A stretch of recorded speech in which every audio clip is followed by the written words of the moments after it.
Welcome to the Wisdom of the Donut Hole podcast, a podcast about Alaska author Ron Walden and his many novels. This episode is about Ron's 14th and most current book, The Fishing Hole, an Alaska Bear Tale, published in 2023 by Ugly Moose, Alaska. You want bears? This book has them. You want huge fish? This story has them. And you want bad guys? This book has them too. You want to visit one of the most beautiful, awesome places on earth? This book gives all that to you. You want characters that you might recognize when you visit Alaska next time? Yep, Ron's books have all of those. And you want a family-friendly, good reading story, right? Ron Walden's books are exactly what you want. About 27,000 square miles. The Kenai Peninsula borough is where Ron lives, and it's about the size of Virginia, West Virginia. Even subtracting the 10,600 square miles of Cook Inlet, a bay off the Gulf of Alaska that cleaves the borough into east and west land masses, it's still larger than West Virginia and a few other states, yet it's still fairly small by Alaska standards. Cook Inlet's rich in marine resources, including whales and fish, and natural resources of oil and natural gas. Cook Inlet's only about 14 miles wide at its narrowest. It divides the Kenai Peninsula borough almost in half, with the peninsula itself on the east side and a similar mass of property on the west side of the inlet. The west side of Cook Inlet is remote with a few villages, has many salmon-rich streams and wildlife including bears and moose, and even several active volcanoes. The balance on the east side is the actual peninsula with 5 cities along its 150-mile length. This podcast won't give away any secrets, but it'll describe places, people, history, and attractions of this amazing slice of outdoor heaven. Episode transcripts and show notes are downloaded and available at the Wisdom of the Donut Hole blog.blogspot.com and include a couple photos of the Fishing Hole book cover and a couple small maps for reference. Most visitors congregate alongside brown bears during the few weeks available for fishing for sockeye or red salmon. Hiking trails are open most of the year, weather dependent. Hikers, visitors, and sportsmen love the area's recreational opportunities and once-in-a-lifetime experiences. Poachers can create distinct threats for visitors by harassing or wounding wildlife, including the bears. This can be an issue, but usually not amid the busy time like the salmon run, unless maybe a uniquely profitable circumstance were to arise. The wildlife prized for sale as trophies or even folk remedy ingredients are dangerous by nature. Harassed or wounded, they're more sensitive to intruders, including innocent moms and pops simply experiencing the trip of a lifetime along a river full of fish.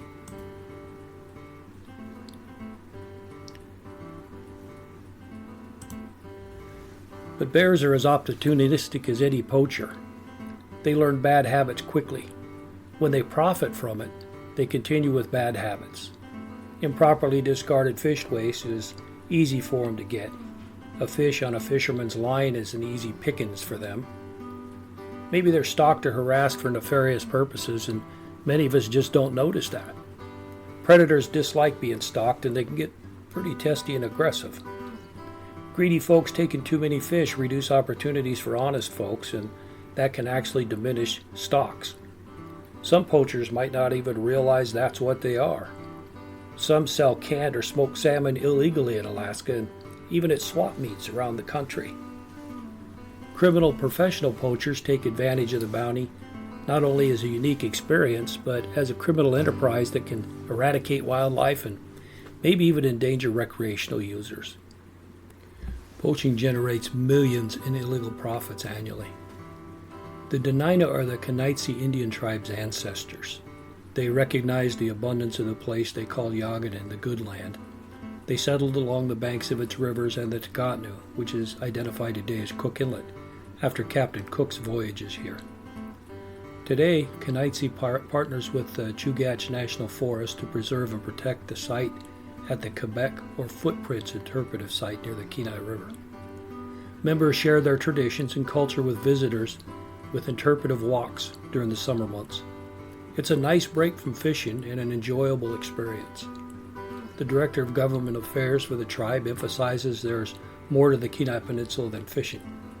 These sites are a way to preserve, protect, and prevent damage to natural and archaeological resources by encouraging visitors to take care and not damage any sites along the rivers. Bears are apex predators spanning Alaska. Brown bears and black bears are numerous, but brown bears get the most attention as they often haunt the same fishing holes as people, and often at the same time. Brown bears and grizzly bears are subspecies of brown bears. Alaska brown bears are coastal bears. Inland brown bears, found in central Alaska and even Yellowstone Park, are smaller examples of brown bears that are called grizzlies. They have a brown fur with pale silver tips. This gave rise to the term grizzly, as in grizzled gray prospector, when they were first encountered centuries ago. They have distinctive faces and short ears, muscular bodies, and a hump on their back. Brown bears at the center of the fishing hole that make it an Alaska beartail span the northern hemisphere, including the Kenai Peninsula. Up to 10 feet long or tall when they're standing. They can weigh up to 1,700 pounds. The taller the bear, the heavier they are. The more fish they catch and devour, the more they get noticed by tourists and animal traffickers alike. The bears in this story have thick, dark brown fur, muscular bodies, thick neck manes, huge curved claws, and a hump on their back. They're awesomely intimidating at a distance, and many Alaskans can attest that close up they're just as intimidating, frightening, beautiful, loud, and smelly creatures. Further south on Kodiak Island and its archipelago islands, brown bears called Kodiak bears are the largest of brown bears, comparable in size to polar bears, for example. Science surmises Kodiaks are so distinctive because they're island dwellers with minimal contact or competition from other bears, so they can maintain unique features and lifestyles and become much larger. Regardless of the species or color of a bear, the warnings are all the same. Our story is set in a location where brown bears are common along roads, trails, and streams. Large ones draw the greatest attention of tourists and fishermen and even wildlife officers, and even poachers looking for a unique trophy, rather than just a simple memorable photo. The area is saturated with warnings near the rivers that are central to the fishing hole story. Imagine a drill sergeant like R. Lee Ermey, rest his soul. His raspy, loud voice shouting would be much more memorable than just glancing at a poster of cool stuff about bears on them.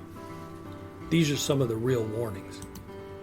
Alaska bears have a short season to find enough food to survive the winter. They'll take carelessly discarded scraps of garbage. Black and brown bears fish the rivers, rest on the banks, travel on trails and boardwalks, and meander through campgrounds. The same access and sites people use. Obey the signs. Fish waste attracts bears. Bears eat fish heads, backbones, and other parts left behind. Reducing fish waste and human food resources reduces bear-human conflicts. Remove a whole fish. Fillet them off-site. Take them home or even to a commercial fish processor.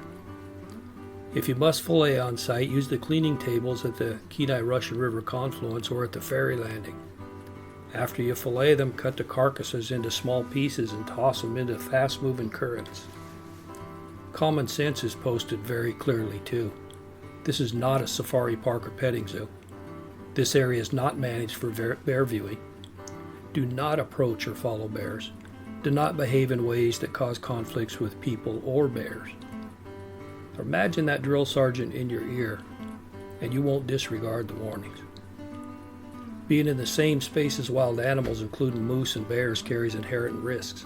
Stay on the trails. Make noise to prevent surprise encounters. Don't run from bears. They like a good challenge, and running could trigger a pursuit. So only use trails with someone you can outrun. Well, that last part was made up. It's not a sign, but it's true. Stay in a group.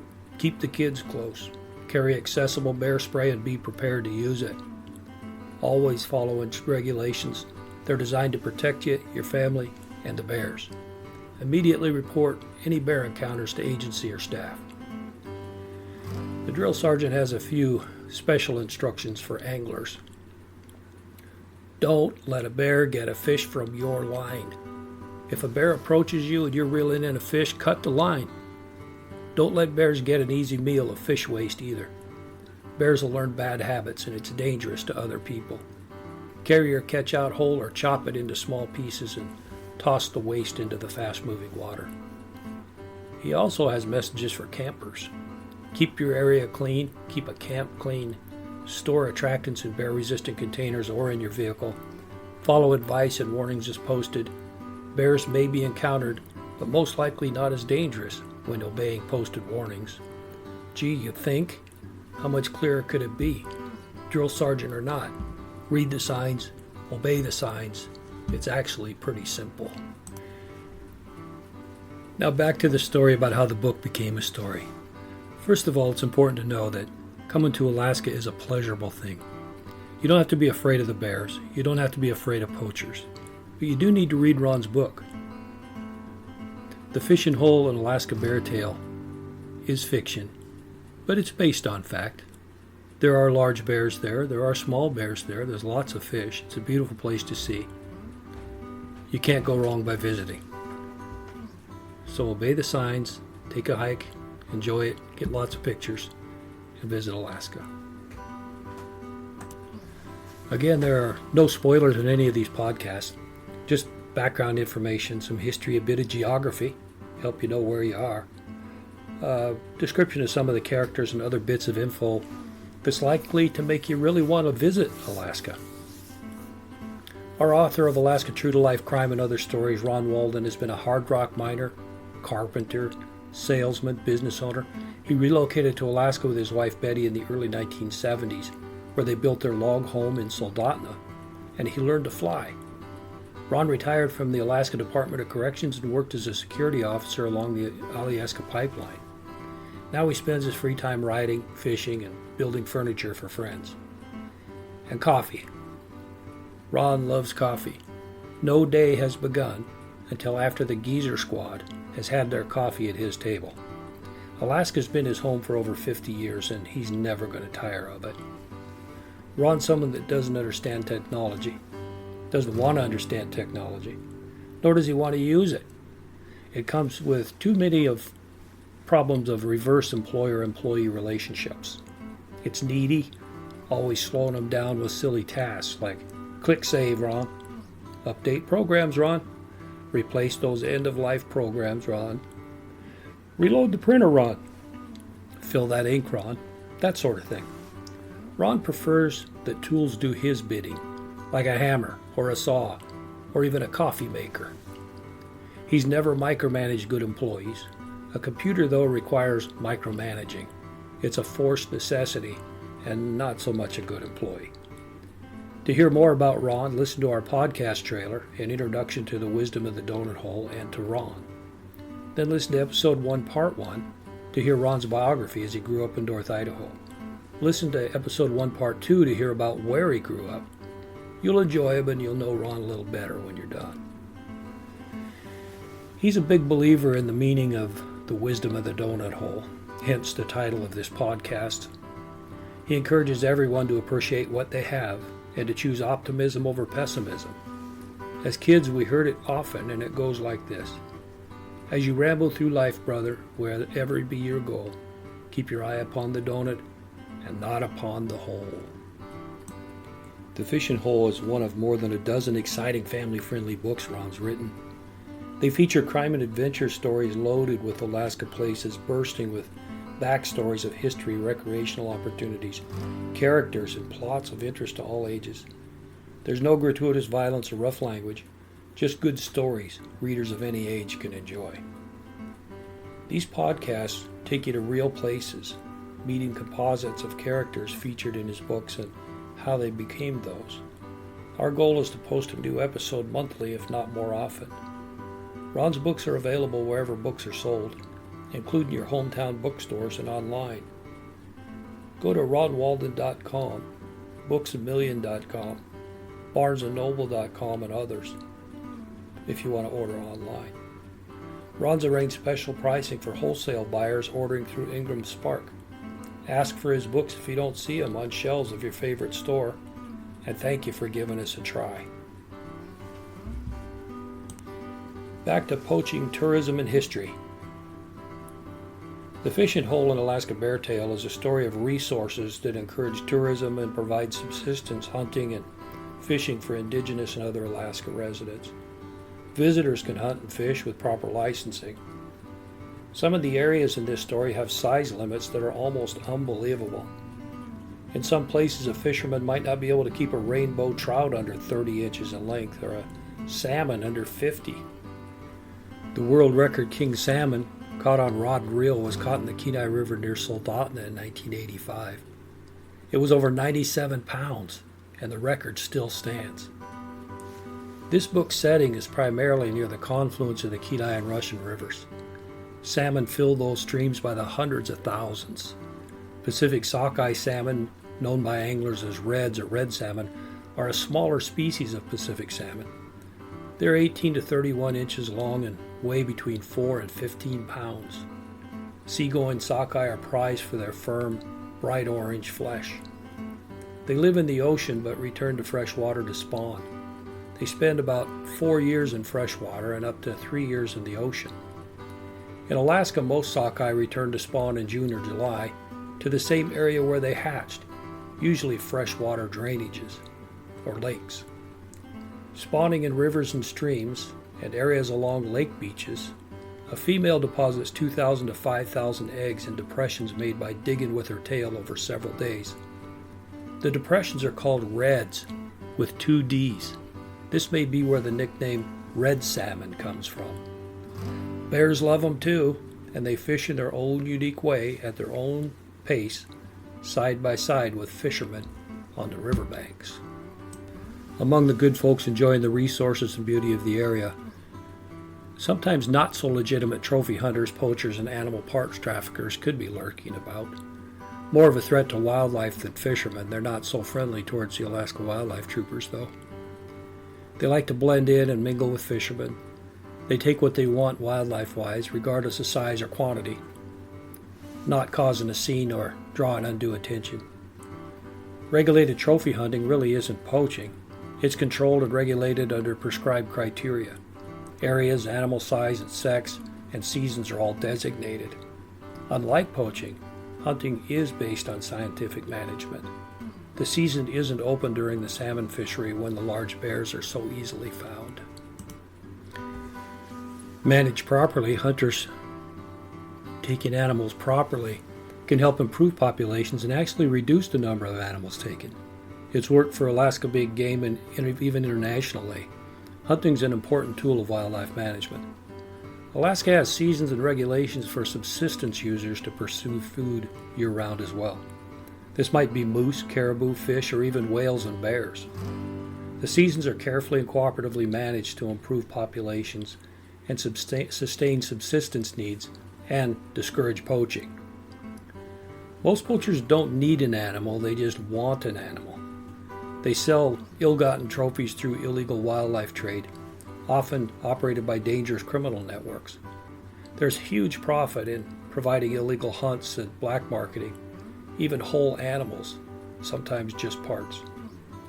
Alaska's brown shirts enforce these laws alongside blue shirts and federal agencies.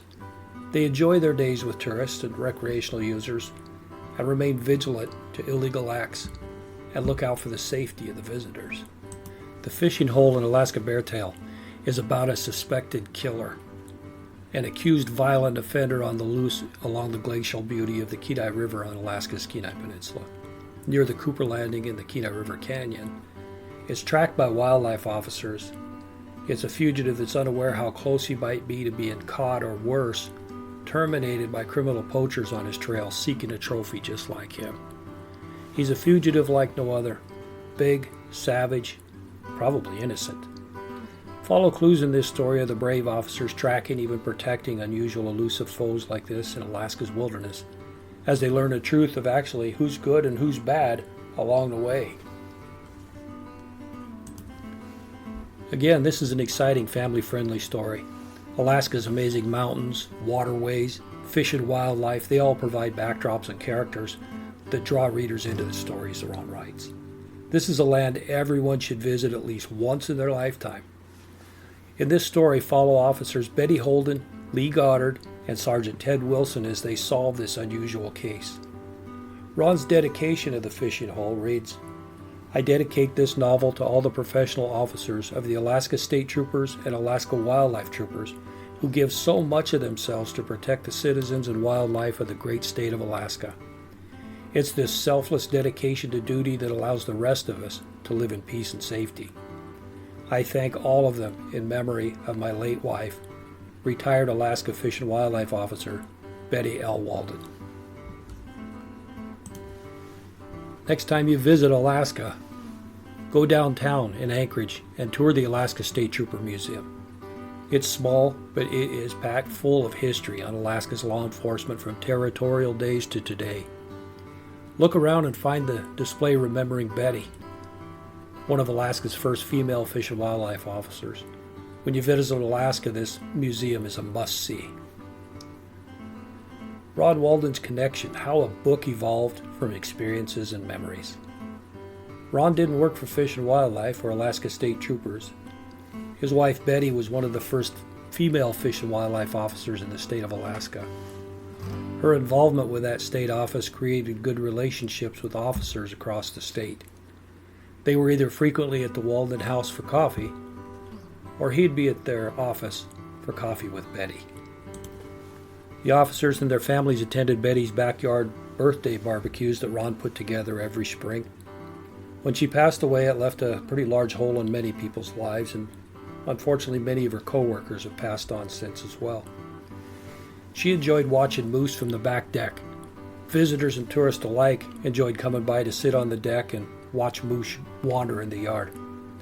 One cow moose that stayed there about 13 years had many calves there. She was friendly, not at all aggressive, but she was definitely not a pet. Bears were sometimes seen in the yard too, jousting a bird feeder or even attacking a lawn ornament. Ron's connection to the story of the fishing hole is the accompaniment he gave Betty when she strolled the shores of the Kenai River near the Russian River, not far from Cooper Landing. It was her job and she enjoyed it. They enjoyed the time together, the outdoors, close encounters with nature, its prey and predators, sometimes animals, sometimes of the human variety. He spent a lot of time with Betty on the shores among the bears. His friendship with Betty's wildlife co-workers brought Ron closer to their field of work in conversations and friendships. Their stories of huge bears, untold numbers of fish, and excited fishermen always stuck with Ron. He's experienced a lot of close encounters with the large brown bears on many fly-in trips that he flew in his own airplane, a Cessna PA-14 that he rebuilt from the ground up. Bears on one side of a stream, fishermen on the other, a few feet separating them. The mutual goal of nabbing fish for dinner kept them tolerant of each other, and there were plenty of fish to be distracted by. Sometimes a plane would even have a few teeth marks in the fabric from a curious bear that had wandered by while Ron was fishing.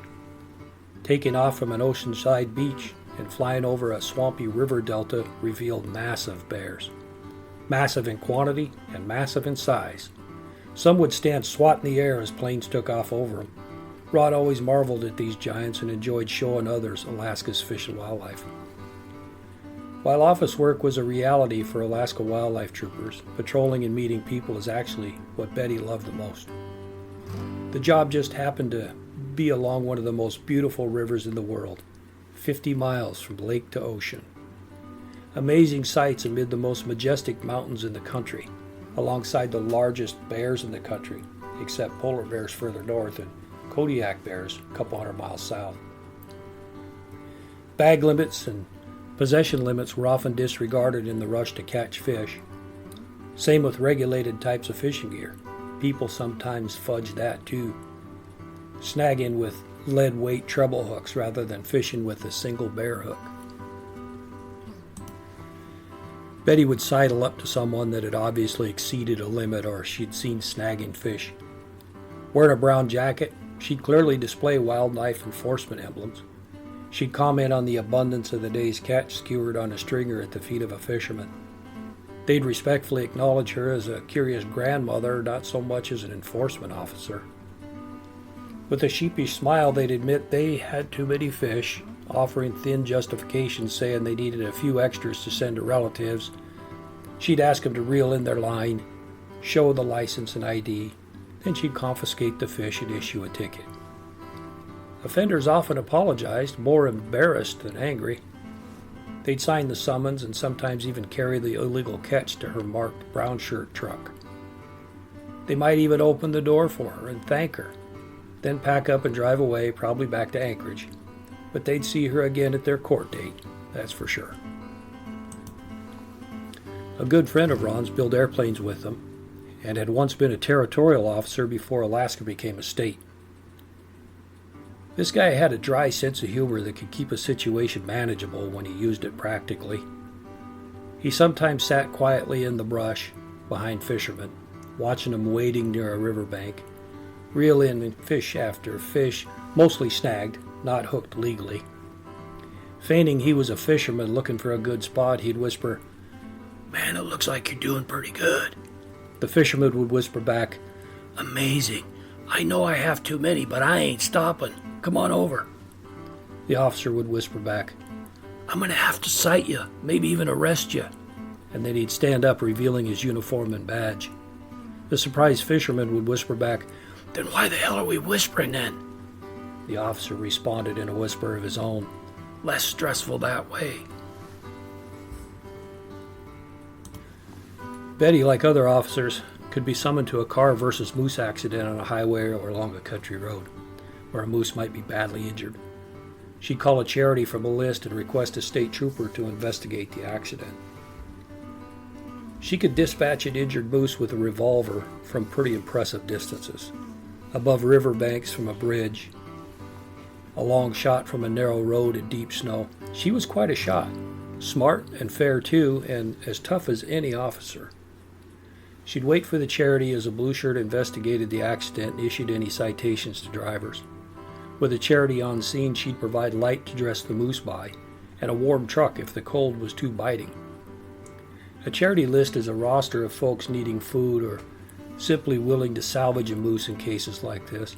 Salvagers bring certain moose parts to the office for biologists in exchange for keeping salvageable meat to feed their families. It's still a well-managed program, with moose so abundant that hundreds are involved in collisions annually on the Kenai Peninsula alone. Show notes provide links and information to that program, as well as history of the wildlife troopers and the blue shirts. Ron accompanied Betty on these efforts whenever he could. Some poachers she encountered would end up facing her in court. Later they might even meet Ron at the prison if a judge decided 30 days was in order. On a fall morning long ago, I accompanied a friend on a morning moose hunt not far from Kenai. It was a non-motorized area, so we rode bicycles along a gated road a few miles to a field that looked like it was a great spot to find a bull moose at daybreak. It was a dark, foggy morning and pretty cold. Leaving his bike in the ditch, the guy I was with walked in about 50 yards from the road. He stayed to the right side of the field near the scrub brush. I walked along an elevated ridgeline a couple hundred yards to the left side of the field. The fog thinned a bit about sunrise, but it was still fairly foggy at ground level and pretty hard to see clearly. I used binoculars to glass the field's back edge where a dense brush rose in a stand of birch trees, then scanned back to where my partner was sitting. It looked to me like if I saw something legal at my end of the field, he could shoot and I wouldn't be in harm's way. I was elevated on the ridge and well to the left out of the line of fire. It would take time and a lot of energy to pack out a quartered moose through this swamp to the road, crossing soggy, spongy muskeg and deadfall trees. Then, with packboards on our backs, we'd have to bicycle toward town to my truck. As dawn broke, I could see almost across the field without binoculars. Fog was still hanging low but less densely near the ground. From my vantage point, as the curtain of fog thinned and daylight made it possible to see a little better, I spotted 2 moose in the tall grass in a foggy haze. A cow moose was facing away from me, maybe 70, 80 yards away in the center of the field. She was about 100 yards from my partner. Her head was low in the wet grass as she ate a tundra breakfast. A few feet to her left, but directly beside her and facing me, was a legal bull moose. He'd drop his head low to the ground, eat a bit, then slowly raise his massive head high in the air to look side to side.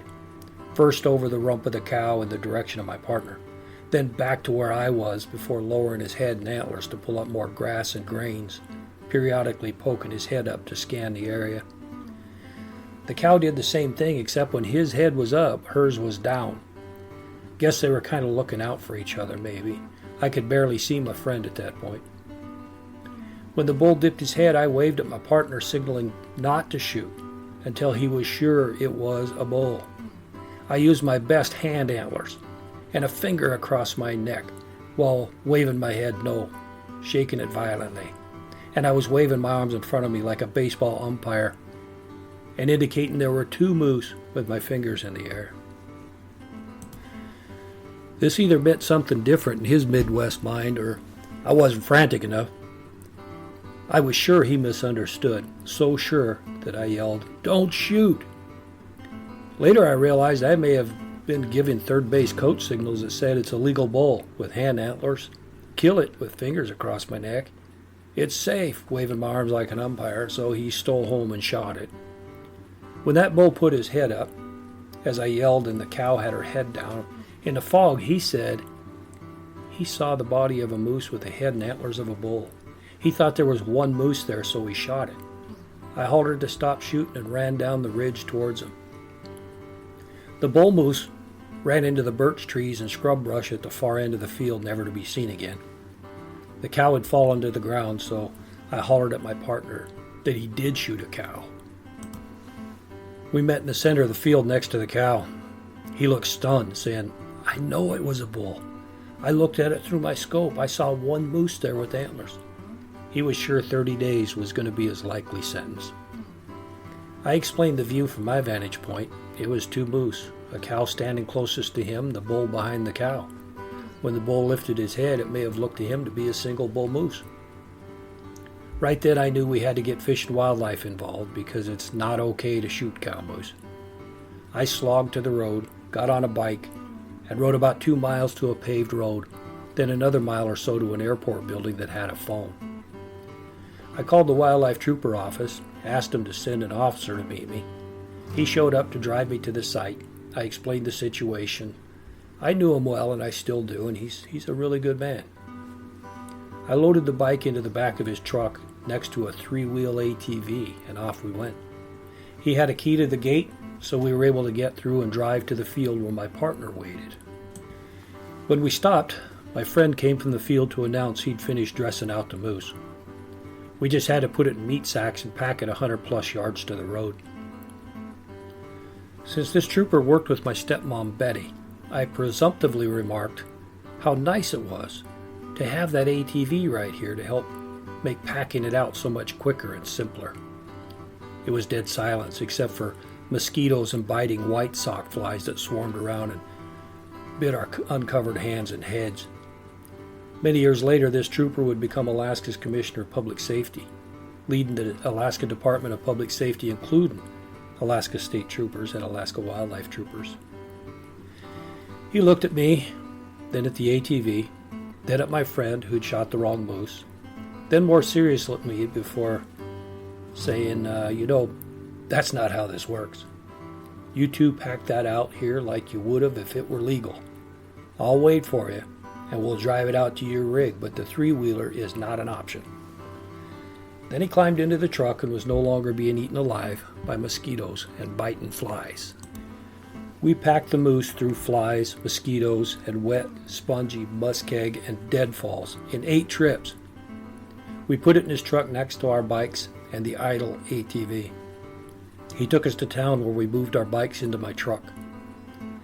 He issued my friend a citation and a summons, confiscated his guns and other hunting gear. Then he began to drive away, but he stopped a few yards later and backed up, rolled his window down, and said, "You know Betty's not going to like this." He smiled and rolled the window up and left. I've known him now for more than 35 years. He's always cordial and friendly. But I've only seen him smile twice in my entire life. That was one of them. I know he smiles more, though, because some of the geezers in Ron's other books heard the story and say he did crack a smile. A couple of weeks later, my friend went to court on the cow moose summons, and he asked me to go with him. I was named on the citation, though I wasn't cited. Oddly, in the intervening weeks, Betty had said nothing to me over dinner or at family gatherings about this run-in. Maybe she didn't know after all. Maybe no one had told her. Yes. As we entered the courtroom, a judicial services officer told us to sit at the defendant's table to wait for the judge and a wildlife trooper to get there. This JS officer was all smiles, and he looked suspiciously like a character in Ron's 13th book, Alaska State Troopers Geezer Squad, a character named John Ashley. The door swung open. My stepmom Betty marched in wearing a crisp uniform as always. She shot me a look that clearly startled the judge. He called the bailiff to the bench. I heard the JS officer tell the judge, "These guys won't be out of line, Judge. If that's what you're worried about, it's not going to happen." The judge whispered, "It's not them. I've seen that look on Betty's face before. We might need extra help in here is all." The judge cleared his throat and asked Betty to read the citation. When she finished, he asked her opinion on penalties. She reviewed the citation once again, concurred with the young wildlife trooper's action of confiscating the rifle, handgun, and other items, and for taking the hunting license. Officer Walden asked the judge to fine the man $500, to forfeit his gun, handgun, and hunting privileges for 1 year before any of those items or hunting privileges could be returned. The judge concurred and so ordered. Then he asked, "What about the young man that was with the culprit, the young man with the same last name as you, Officer Walden?" Betty thought for a moment, then replied, "Well, Your Honor, I know for a fact he knows better. He's my stepson. He'll be at my house for dinner tonight." She glared at me and I nodded yes, trying to hide my fear. She continued, "I'll make sure the penalty is appropriate." The judge laughed and concurred with all her recommendations. He wished me the best of luck at dinner that evening. Betty rose to leave. She leaned across the table and she said, "I had better never see you under these circumstances or anything like it again. Dinner's at 6. And with that, she was gone. So you've just met a few examples of real folks that could become characters in The Fishing Hole and other books by Ron Walden. There are more characters to be sure. How a title came to be. Well, growing up, nearly everyone's had an experience, if they fished at all, of finding a place they favored. It was their fishing hole. In this book, the Kenai River at the confluence of the Russian River is the fishing hole, where the Alaska bear tale unfolds. Bears mob the area along trails to the Russian River Falls. People come from all over the world to hike, fish, and see the bears. Bears love to fatten themselves up on the fish, roe, milt, and all the other goodness raw fish gives a bear. So the title is simply reference to a fishing hole like no other in the world, one that thousands of people and hundreds of bears call their own, one with hundreds of thousands, maybe even millions of fish swarming the waters. Thousands of fishermen on any given day during a season do their best to bring fish home. Somewhere in the mix must be a few not-so-nice poachers looking for opportunities to line their pockets.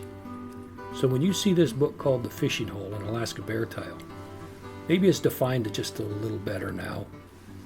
But you got to read the story to reveal the villains and heroes and follow Alaska wildlife troopers in their daily duties, which are definitely not as simple as you might have thought. The images this book paints are beautiful. You need to just look at that cover. So why visit Cooper Landing?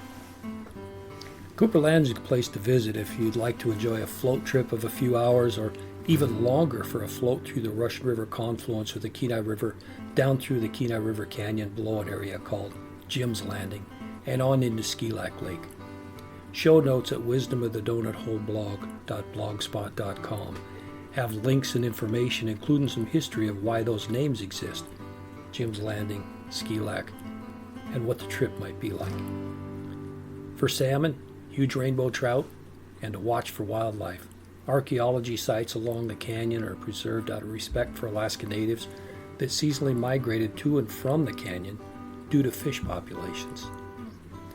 It's a beautiful area between the Chugach Mountains and a valley. The Kenai River is a glacier-fed stream at the outflow of Kenai Lake in Cooper Landing and on to Skilak Lake, where the outflow there spans about 40 miles downstream through Soldotna and Kenai, where it flows on into the Pacific Ocean in a branch of the Gulf of Alaska called Cook Inlet. There are lots of branches to explore out of the Cooper Landing area. Just upstream is Kenai Lake. Quartz Creek is near the highway at the old town site of Sunrise, which is a pretty fine place to have a meal and watch the mountains for sheep and goats. The entire area of Cooper Landing, including Quartz Creek, is famous for gold, either panned or sluiced. Watch eagles in the Kenai River near an old gold site that flow out of Cooper Creek into the Kenai River. Ride the Russian River Ferry. It's been shuttling fishermen and tourists across the river since 1955. Powered by the current, it takes just minutes from your car to get across to the wilderness side of the river. The world-famous Russian River Ferry is located at the confluence of the Russian and Kenai Rivers on Alaska's beautiful Kenai Peninsula. The ferry services one of the most productive salmon sport fishing areas in all of North America. Bears abound in this area, so be careful. Brown bears make the fishing hole in Alaska Beartail. A local brown bear had to be on the cover. The cover had to hint at the story at a glance. A brown bear minding its business, enjoying the fishing hole. The book cover story is what makes this book's cover so amazing. It's a story of its own. First, the photographer. Heidi Hansen is an amazingly capable photographer. She spent countless hours in the wilds of Alaska, including the area that's the setting for the fishing hole in Alaska Beartail, near Cooper Landing. It's about 50 miles from her home in Soldotna area. She's an independent soul, unafraid to spend many hours alone in any weather, surrounded by large fish-eating brown bears. Why? To get the perfect picture she gets as these bears fish alongside people and other bears to catch and eat their fill of salmon. Bears hibernate and have to put on extra calories to make it through the long, cold Alaska winter. Heidi catches these amazing animals in the midst of their fishing efforts and meal times as they devour every scrap of every fish they catch. They dig, sleep, play, catch fish, eat, scratch, then repeat. That's a bear's life. When Ron created this book, he wanted a cover like no one had seen before. He wanted a local photographer's work to be that cover. He wanted a photo so clear, so Alaskan, so raw and self-explanatory that it may not even exist. He had no idea even where to start looking. Being a hockey fan, Ron attended many North American Hockey League games at the local NAHL team. Of course, the team is called the Kenai Brown Bears. Being acquainted with Heidi Hansen, manager of the Kenai Brown Bears Bear Den shop, Ron heard she photographed bears. He contacted Heidi to ask if he could look at some of her photos for possible use as a book cover on his newest book. Heidi was the perfect choice. Looking through thousands of amazingly crisp photos was worth it. The candid shots of these bears is surreal. The behavior, the looks, the eye rolls, even the fishing are perfectly captured. As he realized how long this search could take, Heidi suggested looking at the most current ones first. On the very first page of digital photos, Ron found the one. This photo is so lifelike and sharp. The bear is surrounded by thick greenery of brush and grass while standing in a clear stream. It has a salmon in its mouth, having clamped down on the fish's back, just in front of the dorsal fin. The salmon's bright red with a green head, maybe weighing 7 to 8 pounds and about 2 feet long. All around the bear in the clear flowing mountain river, you can see a school of similar fish, similar in size and color, idling and swimming around and under the bear between river rocks. The bear's looking at the bounty in the river, not wanting to drop the one it has, but still wanting more. This is the perfect fishing hole picture. As Ron zoomed into the photo, it stayed crisp and clear. The bear's eyes came closer but stayed sharply focused. The whites are visible as are the pupils. The bear's gaze is sharply on other salmon in the river as it steps around rocks rising from the stream. This is the fishing hole and the Alaska bear tail in a single frame. Heidi had the cover photo for sure. She agreed, and it was perfect. Ron included a full page near the title page of his book and a back cover section to recognize Heidi, to provide information of contacts and let readers order more photos from her. It's included in the copy of the book filed with the Library of Congress and in every copy printed. For more amazing photographs of Alaska brown and black bears in the wild just being bears, contact her. Heidi Hansen Photography, Soldotna, Alaska. Her email is aksk8@outlook.com. On Facebook, all one word, Heidi Ho AK49 Photography. And on Instagram, Heidi_Ho_AK49_photography. Heidi supports the Kenai River Brown Bears NAHL team in the skate shop and at the Bears Den store. She's an amazing photographer and a sincerely good person. Thanksgiving 2023, as in years before, she flew to Las Vegas for a break and to watch some Golden Knights hockey. She used her time there to walk the area, providing gifts to homeless folks. She assured them they're not forgotten, and she helped them feel a bit safer and a lot more comfortable. Fox5Vegas.com went with Heidi and produced a nice video report about her effort. Search Fox 5 Vegas for Alaskan makes holiday trip to Las Vegas to help the homeless. Thank you, Heidi.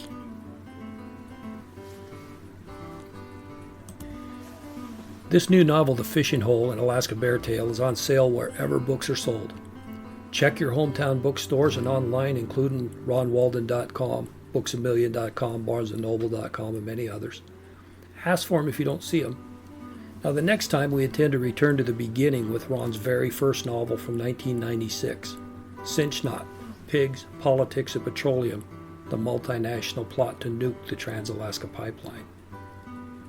We plan to release new episodes monthly, more frequently as we can, so check your favorite podcast platforms for updates and new episodes. Our podcasts are found on all major platforms, including iTunes, Spotify, Samsung, Audible, iHeart, YouTube, and more. Listen and like, and be sure to subscribe on your favorite platform. Order your books today. Check out ronwalden.com for a look at all the covers and synopsis of each book. I'm your host, Scott Walden. Read Ron's books and visit Alaska. Episode transcripts and show notes are downloaded and available at wisdomofthedonutholeblog.blogspot.com. And once again, thanks to Ray Langford for the show's theme music entitled The Wisdom of the Donut Hole Theme, an instrumental written, performed, and provided with permission by Ray Langford of Shoshone County, Idaho. Look for more of Ray's music on his website, Ray Langford Music and Writing. Thank you for listening. See the show notes for further resources and information.